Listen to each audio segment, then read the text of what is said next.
আগামী রমজানের আগে 2026 সালের ফেব্রুয়ারি মাসে জাতীয় নির্বাচন অনুষ্ঠানের আয়োজন করেন। 2026 সালের ফেব্রুয়ারির প্রথমার্ধে ত্রয়োদশ জাতীয় সংসদ নির্বাচন অনুষ্ঠানের প্রস্তুতি নিচ্ছে নির্বাচন কমিশন।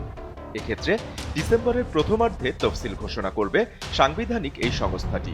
এজন্য সংসদীয় আসনের খসড়া, ভোটার তালিকার খসড়া ও নতুন রাজনৈতিক দলের নিবন্ধন কার্যক্রমও এগিয়ে নিচ্ছে কমিশন।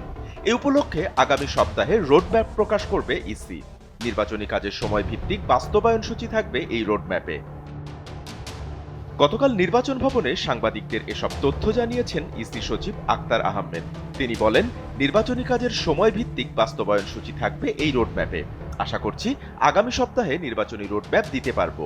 রোডম্যাপেই আপনাদেরকে বলে দিব। এই মুহূর্তে আপনারা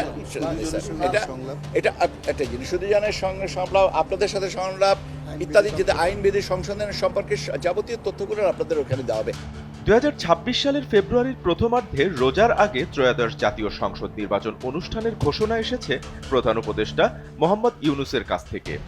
এবার ফেব্রুয়ারিতে ভোটের সম্ভাব্য সময়সীমা নির্ধারণ হওয়ার পর নতুন সময় ধরে কর্মপরিকল্পনাটির পরিমার্জন চলছে।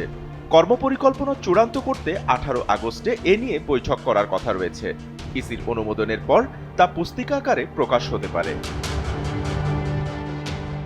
নির্বাচন নিয়ে নানা জল্পনা কল্পনা আর দোদুল্যমানতা পেরিয়ে ইসির বক্তব্যের পর যেন নতুন করে আশার আলো সঞ্চার হয়েছে ভোটের মাঠে। এখন দেখার বিষয় বক্তব্য আর বাস্তবতার সাদৃশ্য।